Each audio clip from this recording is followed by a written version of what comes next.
Franklin Delano Roosevelt, frequentemente referido como FDR, é uma das figuras mais influentes da história política dos Estados Unidos. Ele foi presidente entre 1933 e 1945. Nesse espaço, teve 4 eleições sucessivas e foi o presidente norte-americano eleito que ficou por mais tempo no poder.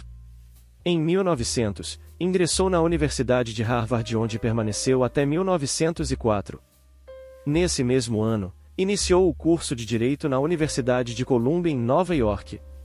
Casou-se com Eleanor Roosevelt e com ela teve 5 filhos. Formou-se em Direito e chegou a exercer a advocacia durante algum tempo. Sua entrada na política deu-se em 1910, quando se elegeu senador pelo distrito de Dulles, Nova York. Mais tarde foi secretário da Marinha dos Estados Unidos. Como secretário, visitou a frente de combate francesa na Primeira Guerra Mundial. Em 1920, candidatou-se como vice-presidente, mas perdeu a eleição. Em 1928 foi eleito e mais tarde reeleito, governador pelo estado de Nova York. Em 4 de março de 1933 assumiu a presidência dos Estados Unidos e ficou no cargo até abril de 1945, quando morreu. Em 1921 sua vida deu uma enorme guinada porque foi acometido de poliomielite, que o tornou uma pessoa deficiente. Embora tenha feito progressos significativos na tentativa de sua reabilitação e conseguido melhorias, nunca recuperou completamente o uso de suas pernas. Ele conseguia andar com a ajuda de muletas, mas quando precisava ficar em pé, era apoiado em alguém. Muitas vezes, usava cadeira de rodas motorizada que foi especialmente adaptada a ele, para se locomover.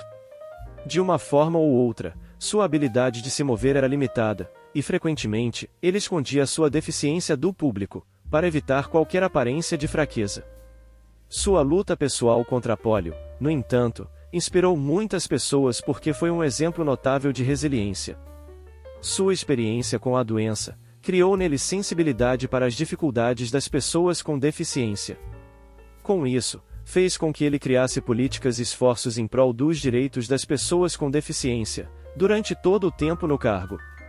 Na época, ficou claro que a polio o deixou parcialmente paralisado da cintura para baixo pelo resto de sua vida, mas a doença não o venceu. Já usando muletas, Franklin voltou às suas atividades políticas, quando participou da Convenção Democrata para a escolha do candidato ao governo. Foi eleito. Com ele como governador, em 1927, a Europa reduziu a compra de serviços e materiais dos Estados Unidos. Para muitos, ficou claro que isso poderia provocar depressão naquele país, então Roosevelt pressionou o presidente Calvin Coolidge para que algo fosse feito, mas como a economia americana ia bem, nada se fez, e o mandato do Calvin foi até o início de 1929. O governo foi assumido pelo republicano Herbert Hoover e a depressão prevista estourou e, praticamente, quase destruiu a economia americana. Como locomotiva do mundo, a depressão americana influía no mundo todo e fez com que fosse o mais longo período de recessão econômica do século XX. Em 1932, Roosevelt se candidatou às eleições presidenciais e organizou uma campanha de limitação dos efeitos da crise denominado New Deal. Aqui, se tratava de uma série de medidas práticas para resolver a crise econômica. O povo gostou, o elegeu e ele assumiu a presidência no dia 4 de março de 1933. A aplicação do plano econômico foi imediata. No dia da posse, decretou o fechamento dos bancos, logo depois, interditou a exportação de ouro e prata e assinou a Lei Bancária de Emergência, proibindo o acúmulo de ouro ou de depósito desse metal no Tesouro. Se seguiram outras medidas tão importantes como essas que geraram preocupações, tais como a desconfiança de empresários e a oposição da Suprema Corte, contrária ao plano. Teimoso, Franklin fez com que o plano vencesse e a economia começou a entrar nos eixos. Franklin foi reeleito para o mandato de 1937 quando já haviam sintomas de guerra ao surgirem problemas gerados pela Alemanha com o nazismo e a Itália com o fascismo, que praticamente obrigaram os Estados Unidos a se preparar para intervir no possível conflito. A guerra explodiu em 1939, quando a Alemanha invadiu a Polônia e ficou claro que poderia ir bem mais longe. Os Estados Unidos mantiveram-se neutros, mas sabiam que essa neutralidade poderia durar pouco. Em plena Segunda Guerra, Franklin foi eleito para o terceiro mandato, de 1941 a 1944. Ele não contava que o Japão fizesse o que fez, que foi o ataque surpresa da base americana de Pearl Harbor no dia 7 de dezembro de 1941. Foi um baque para os Estados Unidos porque os prejuízos em armamentos e navios foram enormes. Com isso, os Estados Unidos declararam guerra ao Japão e, consequentemente, à Alemanha e Itália. Em seguida, enviou tropas para as frentes europeia, africana e a do Pacífico. Em 1944, propõe a criação da Organização das Nações Unidas, ONU, a qual foi fundada em 24 de outubro de 1945 em São Francisco, com sede em Nova York.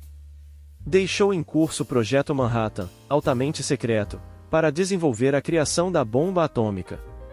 Fez uma série de atos políticos com os aliados por causa das bombas, e com certa frequência, se reunia com Stalin e Winston Churchill, que compunham os A3 grandes avisando acabar com a guerra.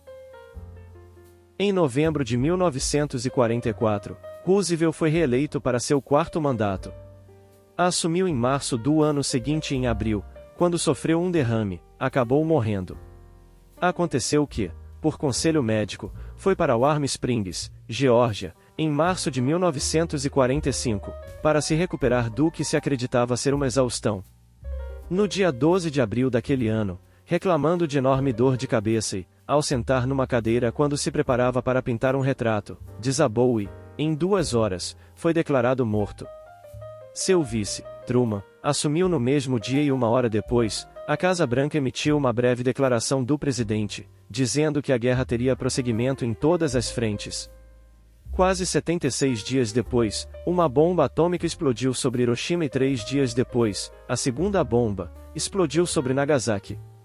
Nesse momento e até que enfim, praticamente a guerra começou a acabar.